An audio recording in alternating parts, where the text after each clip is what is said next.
Hello everyone, मैं वर्षा आपके अपने यूट्यूब चैनल वर्षा एजुकेशन पॉइंट में एक बार फिर से स्वागत करती हूं। दोस्तों, कैसे हैं आप सब? आशा करती हूं स्वस्थ होंगे, अच्छे होंगे। आप लोग की स्टडी भी बहुत ही अच्छी चल रही होगी। दोस्तों, आज की क्लास में हम लोग बात करने वाले हैं महत्वपूर्ण प्रश्नावली के बारे में। कौन सी महत्वपूर्ण टॉपिक के? भारतेंदु युग। ठीक है, जैसा कि मैंने आप लोग को भारतेंदु युग के महत्वपूर्ण कवियों के बारे में कराया है दोस्तों, और PYQ से संबंधित एक क्लास मैंने आप लोग को और कराया है। आज यह दूसरा है दोस्तों क्लास, और भारतेंदु युग का महत्वपूर्ण प्रश्नों को हल करने के बाद हम लोग फिर जो है अच्छे से एक एक करके द्विवेदी युग को पढ़ेंगे। और अगर आप मेरे चैनल पे नए आए होंगे तो प्लीज़ चैनल को सब्सक्राइब जरूर कर लें। और आपका हिंदी सब्जेक्ट होगा तभी आप लोग इस चैनल पे आए होंगे, जो भी नए आए होंगे। तो प्लेलिस्ट में मैंने सारी वीडियो डाली हुई है, आप वो जाके ज़रूर देख लें और आपको ज़रूर उससे लाभ मिलेगा। तो दोस्तों, आज की क्लास हम आगे बढ़ाते हैं। पहला प्रश्न है कि भारतेंदु के साहित्य गुरु का नाम क्या है?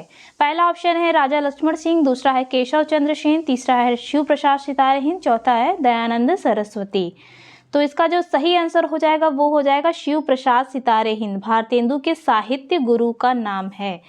तो जैसा कि दोस्तों हम लोग एक एक प्रश्न सॉल्व करते हैं, उसका एक्सप्लेनेशन तो भाई बहुत ज़रूरी है, तभी तो तैयारी बेहतर होगी।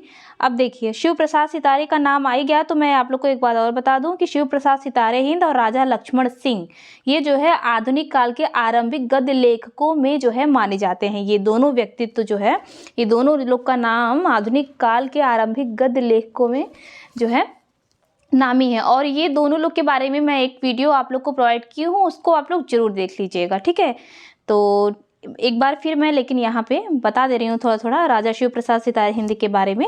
देखिए, ये तो थे भारतेंदु जी के गुरु या साहित्य गुरु। ठीक है, तो इनका जो है महत्वपूर्ण जो रचना आती है दोस्तों, राजा भोज का सपना, रानी केतकी की कहानी। ठीक है, और इनका है एक गुटका, इनका जो है दोस्तों गाइड नाम से, वो भी इनकी रचना काफ़ी ज़्यादा पूछी जाती है। तो वो क्लास आप लोग जरूर देख लीजिएगा, आप लोग का अच्छे से रिवाइज हो जाएगा शिव प्रसाद सितारेहिंद के बारे में। ठीक है, फिर अगला प्रश्न है कि हिंदी की हिमायत शीर्षक कविता, हिंदी की हिमायत शीर्षक कविता के द्वारा हिंदुस्तान का नारा किसने दिया है? तो पहला ऑप्शन है प्रताप नारायण मिश्र, दूसरा है भारतेंदु हरिश्चंद्र, तीसरा है अयोध्या प्रसाद खत्री, चौथा है श्रीधर पाठक। तो इसका जो सही आंसर हो जाएगा दोस्तों वो हो जाएगा प्रताप नारायण मिश्र। ठीक है, मोस्ट इंपॉर्टेंट प्रश्न है दोस्तों। फिर अगला प्रश्न है कि आनंद अरुणोदय कविता के रचयिता कौन है? आनंद अरुणोदय के कविता के रचयिता कौन है? पहला ऑप्शन है प्रताप नारायण मिश्र, दूसरा है प्रेमघन, तीसरा है राधाचरण गोस्वामी, चौथा ऑप्शन है भारतेंदु। तो इसका जो सही आंसर है दोस्तों वो हो जाएगा प्रेमघन। ठीक है, इनका पूरा नाम है बद्री नारायण चौधरी प्रेमघन। आनंद अरुणोदय, ठीक है, ये जो है दोस्तों बहुत अच्छा इनका रचना है, कई बार जो है पूछा जाता है। बद्रीनारायण चौधरी प्रेमघन का ये, और जो है दोस्तों आप लोग को ये भी याद रखना है कि ये जो आनंद अरुणोदय है वो खड़ी बोली में है। ठीक है, और इनकी मयंक महिमा वो भी खड़ी बोली में है। और आप लोग को याद रखना है इनकी एक महत्वपूर्ण है रचना वर्षा बिंदु। अब मेरे नाम से ही आप लोग याद रख लीजिएगा। ठीक है, और इनकी महत्वपूर्ण कृति है हार्दिक हर्षादर्श। हाँ, हार्दिक हर्षादर्श। तो अगला प्रश्न है दोस्तों, इनमें भारतेंदु युग की विशेषता कौन नहीं है? भारतेंदु युग की विशेषता कौन नहीं है? पहला ऑप्शन है राष्ट्रीयता, सामाजिक चेतना, कल्पना की अधिकता, समस्या पूर्ति। तो इसका जो सही आंसर हो जाएगा वो हो जाएगा कल्पना की अधिकता। राष्ट्रीयता भी है, सामाजिक चेतना भी है, प्राचीन और आधुनिकता का समन्वय भी है, समस्या पूर्ति तो है ही दोस्तों, ब्रजभाषा और खड़ी बोली का समन्वय भी दिखाई देता है। ठीक है, ये सब मैंने जो है दोस्तों आप लोग को कराया हुआ है क्लास में। फिर अगला प्रश्न है कि विजयनी विजय वैजयंती कविता किस कवि की है? ये जो है विजयनी विजय वैजयंती भारतेंदु हरिश्चंद्र की है, बालकृष्ण भट्ट की है, नरेश मेहता की है, राकेश वत्स की है। तो इसका जो सही आंसर हो जाएगा वो हो जाएगा भारतेंदु हरिश्चंद्र। ठीक है, ये आप लोग याद रखिएगा। और एक चीज़ और भी याद रखिएगा कि ये जो है भारतेंदुकृत विजयिनी विजय वैजयंती शीर्षक कविता मिस्र एक देश है, मिस्र में भारतीय सेना की विजय प्राप्ति पर लिखी गई थी। ठीक है, ये भी आप लोग याद रखिएगा, पूछा जाता है। अगला प्रश्न है कि खड़ी बोली का पद्य, हाँ, खड़ी बोली का पद्य रचना किसकी है? पहला है अयोध्या सिंह उपाध्याय, फिर है भारतेंदु हरिश्चंद्र, तीसरा है अयोध्या प्रसाद खत्री, चौथा है प्रताप नारायण मिश्र। तो इसका जो सही आंसर हो जाएगा दोस्तों वो हो जाएगा अयोध्या प्रसाद खत्री, खड़ी बोली का पद्य। ठीक है, अगला प्रश्न है कि भारत बारहमासा नामक प्रसिद्ध कविता किसकी है? भारत बारहमासा, राधा कृष्णदास, भगवान दीन, प्रताप नारायण मिश्र या राधा चरण गोस्वामी? तो इसका सही आंसर हो जाएगा दोस्तों राधा कृष्णदास। ठीक है, अब राधा कृष्णदास की एक रचना और है, आप लोग वो मुझे कमेंट करके जरूर बताइएगा। ठीक है, एक मिनट दोस्तों। फिर है अगला प्रश्न कि भारतेंदु युग के कवियों ने किसे काव्य की आत्मा माना है? भारतेंदु युग के कवियों ने किसे काव्य की आत्मा माना है? बहुत अच्छा प्रश्न है दोस्तों। देखिए, बहुत ही छोटा प्रश्न है लेकिन देखिए माइंड लगाने वाला है। देखते हैं, पहला ऑप्शन है रीति, दूसरा है अलंकार, तीसरा है रस, चौथा है ध्वनि।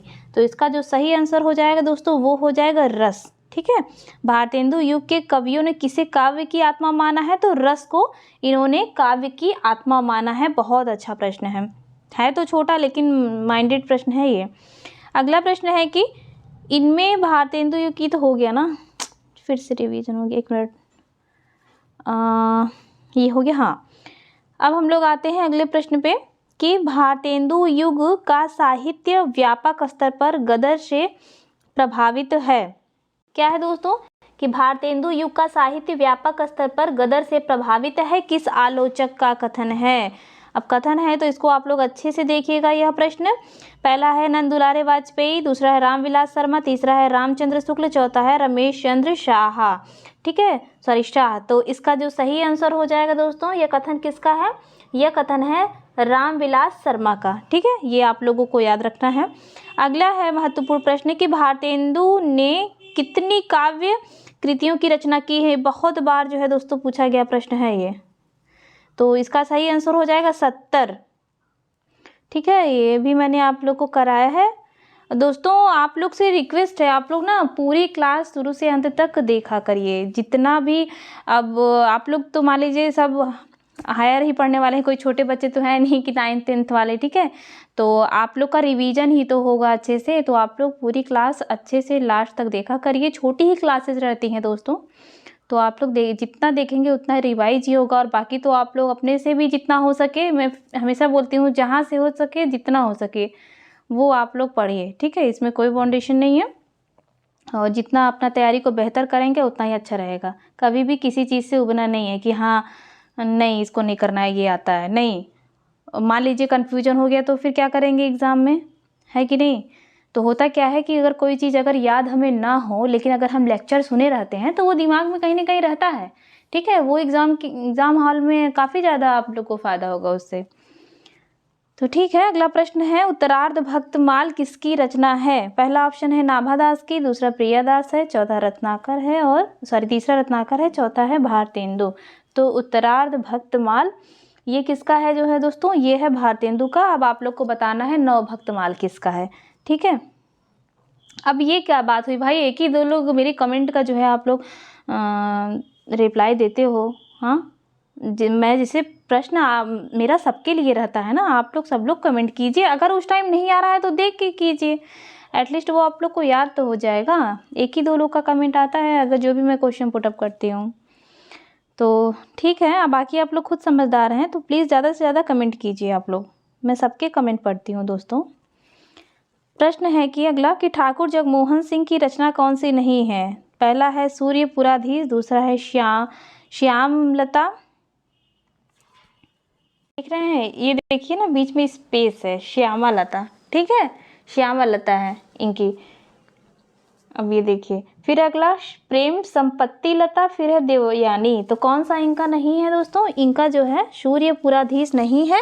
बाकी श्यामा लता जो कि 1885 ईस्वी में प्रकाशित इनकी रचना है, देवयानी 1886, श्यामा सरोजनी भी इनका है, प्रेम संपत्ति लता भी इन्हीं का है, और एक और इनका उपन्यास श्यामा स्वप्न। ठीक है, ये आप लोग याद रखिएगा।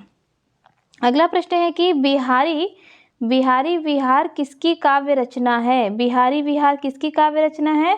भारतेंदु की है, अंबिका दत्त व्यास की है, महावीर प्रसाद द्विवेदी की है, बालकृष्ण भट्ट की है। तो इसका जो सही आंसर हो जाएगा दोस्तों वो हो जाएगा अंबिका दत्त व्यास की। ठीक है। अगला प्रश्न है कि पूरी अम्मी की कटोरिया सी चिरंजीवी रहो विक्टोरिया रानी के समस्या पूर्तिकार कौन है?